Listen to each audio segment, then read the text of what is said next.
Alright, got enough battery time for a couple more. There's so many. Alright, this one's gonna take 5 hours. Holy, I can't read that one till later.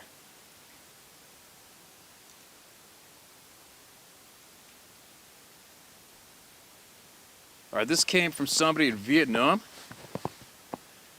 Peter Argristoles. I went up by myself one day in the mountains of Nam because we've been without water for almost 7 days, cutting open the elbows of bamboo, getting a few drops in our mouth, walking around 95 pounds on our backs into heat, and I kept telling the guys I smell water. They told me I was going crazy, we ain't near any water. I said, I'm gonna find out. I said, I'm gonna go find it. I know the direction, I'm smelling it. No one would go with me. And I walked cutting bamboo with a machete for about a mile, which takes you over an hour when you're hacking your way through brush. And there's a 30-foot beautiful crystal clear waterfall going into a pool of a very deep clear water. I walked around that pool in a horseshoe shape and checked all the bamboo and saw no cuts in it, so I knew nobody had been there for years, and or maybe I was the first human to ever find it, and I couldn't believe it. I filled up 8 canteens and then stripped down naked and was cooling off in the water. I wasn't splashing or making any noise and had my rifle right by the little shore. There's a bunch of bushes next to the waterfall on both sides, very thick, behind me. And as I was treading water, going backwards, cooling off, laughing, that these guys didn't believe me. They're hot, sweaty, and thirsty, and I'm here in this water after I told them I could smell it. My mother was Native American. I had abilities to find things, and all of a sudden I saw the bushes move. I'd move them behind me, and I said, oh shit, the bad guys are in the bushes watching me. I'm screwed, because I figure out how to get to my rifle without them greasing me first, or worse, capturing me and taking me to Hanoi at 18 years old. But I always told myself, as long as I get my rifle, I'll never become a POW, because I'll save that last bullet for myself. So I swam around the outside of that pool, and although it was hard to do, I passed up my rifle just a few feet like I wasn't going to go for it, and then I cut the pool in half and slowly swam back towards the shore. And I rolled out onto the shore, grabbed my rifle, and sprayed the bushes. And some rock apes came out of the bushes, screaming, yelling at me with huge canines. They were about 3.5, 4 feet tall and gray with a white chest. I thought they were going to eat me alive. They must have been pissed off. I probably wounded or killed one of their family members when I sprayed the bushes. They started to charge me. I ripped off another couple rounds and they backed off. I was naked and I grabbed my boots and my empty backpack that had canteens on it and a couple frags, and I started backing up through the freaking jungle with my machete, and they acted like they were going to charge me one more time. I ripped off a few more rounds and they backed off into the bushes. And I started trying to run with no shoes on and naked, following my cuts in the bamboo to get back, and freaking leaves were slicing me up like a meat slicer. After I got a little distance and I didn't see him anymore, I stopped and got my pants on and put my boots on and took off again, trying to find my way back, following my cuts in the bamboo and trying to find my way back, following my cuts and the bamboo. And although I was thrilled to see it, wasn't the NVA bad guys in the bushes, I was still scared like hell when I saw the rock apes come out pissed off. Got back and shared my canteens of water with the guys, and they said, man, how could you smell the water when no one else could smell it? You must be a freak. So I told the guys I was smelling water for the last 2 hours. We were humping. You didn't believe me. We were hoping you didn't believe me, and then said, look at you, man, you're all chopped up. I said I was running with no clothes from these giant rock apes with frickin' 2.5-inch, 3-inch canines. They wanted to eat me alive, and they were pissed off, and they didn't believe me. They had never seen any, so they teased me, and I would say, hey, monkey man. So they would tease me and would say, hey, monkey man, you still think you saw them monkeys charging you? And they would laugh a bunch. And they would laugh a bunch of them.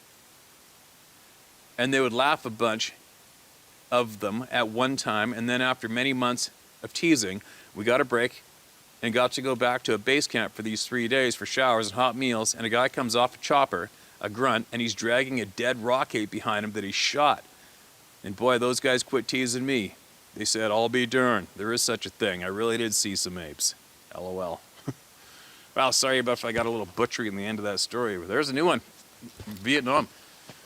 I don't think the rock apes are a form of Sasquatch myself, but obviously they're an unrecognized species of primate, right?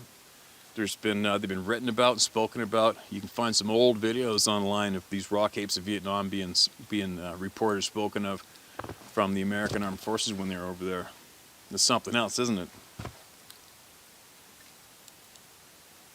All right, here's another one, shorter one.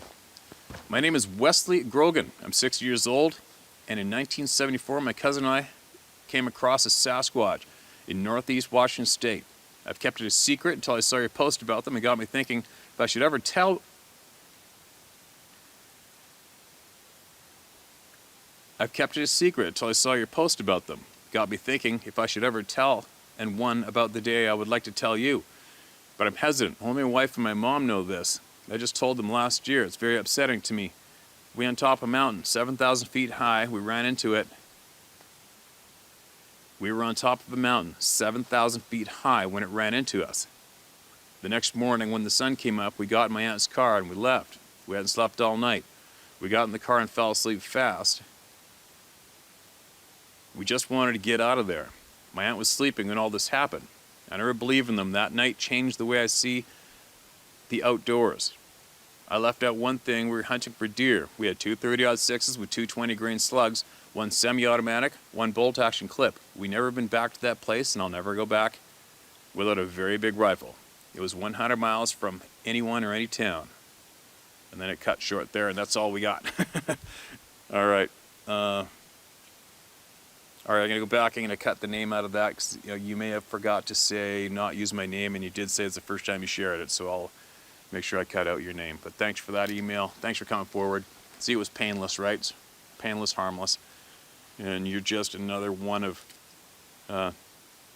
10, 15, 20,000 people that we know of that have had the same experience, so don't feel bad or insecure about it, man. It's just a fact of life now. Hopefully the camera's still going. What do we got? Hi, Steve. I've been on the fence whether or not I was going to write this email because it wasn't that exciting experience, if it was one at all.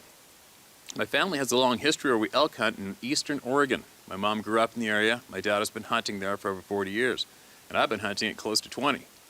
I've had two strange experiences over the years up there, not Sasquatch related as I know, and one that has left my buddy and I still scratching our heads 17 years later. This year added one more experience, although not very exciting, has left me wondering. The main hunt we do is on Big Ridge, and this year I decided to switch things up from my normal path, take a hike to a spot, and take the main hunt we do is on one big ridge. And this year I decided to switch things up from my normal path and hike to a spot and sit that I discovered elk like to escape through. To get up there, I hike up a gated road for about 2 miles, then sneak to my stand. The opening morning, about 45 minutes before shooting hours, I began working my way slowly up the road. There's one corner on the road that the vegetation turns from fairly open to thicker like dog's hair. And even though it's still dark, I stopped at glass to check for moving shadows since I know it's a spot animals like to cross. I see nothing, continue on. In the 30 seconds it took me to get to the corner, I have this odd feeling come over me. And in my head, I say, I'm just here to get my dinner, not to screw with you. So just go hide because the other guys are coming down the hill. Now, I don't know if that happened because I've watched all your videos or because when I'm in the mountains alone, my mind wanders. But I feel like the right thing to do. But it felt like the right thing to do. One thing I know is that corner always has bugged me. We smelt rotting flesh there in the past and could never find a carcass. Not even in the culvert that runs under the road. Luckily, I had no other odd feelings come over me that day and never thought about it either. The second morning I decided to do the same, hunt again. My younger cousin, he's 29, goes with me, so I can hopefully help him get his first elk. We start up the hill, and once we get close to the corner, I stop once again and glass in the dark. Now, I never said anything about what I felt or said the morning before, and actually forgot about it. As I lowered my binoculars, he said in a panicked voice, "Look again. I just saw red eyes looking at us." At that moment, I remember my thoughts from the morning before. Look again with my glass, didn't see anything, and joke with him to lighten the mood. He's not the most comfortable in the woods, so I don't tell him about my thoughts that morning before, because I like hunting with him and I don't want him to get freaked out. We continue on, and at the corner, I say in my head again, "We're just here to get dinner. Just leave us alone." I found it strange that one morning I had an odd feeling come over me. The next morning, without mention, anything to anyone, my cousin swears he saw red eyes in the exact same spot. Was it something? I don't know, but it hasn't sat right with me for the last month and decided to share it with you. Steve, I really love what you're doing and help everyone out in creating a safe environment for folks to share their experiences. I've been very captivated with all the emails and your words of wisdom, and even though it might feel repetitive to you, I hope you continue. I'm not sure where I fully stand on the whole subject. The evidence is there. I want to believe and really think I do. I have no desire to have a negative experience and not sure if I ever want to see one in person. You talked about and asked why people need pictures and evidence. I think the reason why is so that those of us that haven't had experiences with these beings can know that we're not believing in folklore or a fairy tale. Like with many topics, it's easy to dismiss. It's easy to dismiss things we don't understand. I think for many people, we want so badly for them to be real and want for the naysayers and shit talkers to eat a little crow. After watching you speak in this topic, I just want the TV experts / jackasses to be made fools of and for us to finally get the truth. Regardless of any physical proof being shown or not through you, I will continue to support what you're doing and support those that need to gain their joy for the outdoors back after having negative experiences. I love what you're doing and I hope you don't get burnt out on it. Sorry for the long email, but I guess I need to get this off my chest. Hope all is well, and I'm damn anxious awaiting for that video of you holding Zeus in your hands. Gotta love blacktail hunting. Appreciate reading this, Dave. All right, thanks, Dave. I appreciate the time you took to send that email to me. And the well wishes for my buck Zeus. That guy, he's up in an area I can't get to. And we haven't had the correct snow dump to push him down to where he normally comes down and crosses the valley and dumps his antlers. And I've got 4 different hit bucks in the hit list. And 3 of them came down. The biggest one came down, his rack smashed up. And Mr. Gargantua did come down. And I know he's alive. So it's exciting, it's fun. If he lives, he lives. Bravo. But I did find a shed antler that's identical to his with only a single brow tine and not a double brow tine. Identical, and it's only 2 years old. And it scored, I think, given a 16-inch inside, just an average one, that shed antler pushes around 140 inches. And it's not mature, so that's a lot of fun and excitement right there. But getting back to the credibility of the pictures of sightings, wanting it to be real, making jackasses out of the TV people. The second someone goes on to a television reality show dedicated to this topic, they make a fool out of himself. Actually, they make a fool out of themselves the first day they audition to go onto that TV show. So that's done. They've done it themselves. I got 0 time for any of those people involved in any of those TV shows or any of those TV shows. 0 time. They are they have been in the past a serious fuel to the fire for the discrediting of this topic. They are the culprits to have enabled this topic to be looked at as a joke. And for the people who have had these honest experiences to be looked at ridicule. And I put a big blame on those TV narcissistic douchebags, attention seekers, right? And every single one of them attempted to attack me. Look what it's done for them. All they did was market the living shit out of my channel the whole time they wanted me to go away. Now look what happened. Now they're way down there and we're all up here, right? So you don't have to worry about those guys too much anymore.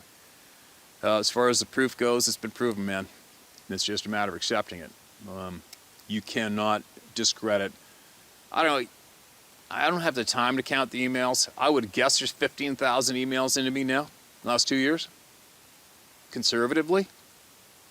If you don't, and that's a very serious number of people. That's a very, very serious number of people, and the majority of them are troubled. Who knows what the ratio is of the people who have emailed me and the people who haven't because they're still too scared. Who knows? I haven't a clue. Have half of the people emailed me? Have an eighth of the people emailed me? Who knows? We'll never know. But one thing for sure is, as soon as this email right here that you sent in gets slammed up on the YouTube channel, my inbox is going to get flooded again. It's just the way it is. It's just the way it is. It's not going to stop. As far as location goes, for your curiosity, where I am right now, I am on the west side of the Sea to Sky Highway. Daisy Lake, Pinecrest area is a little just up and over this hill, and is a very popular place for sightings of these beings crossing from these woods right behind me, right where I'm standing, and they cross heading east into Garibaldi Park and back, and on that peak right behind the camera, which I'll show in a clip here right now. But as you know, except the one time in the rainy day I made a videotape in the shop, every single time I set up the camera, I plop myself right bullseye dead center where these things are running around all the time, or sighted. So, will anything happen?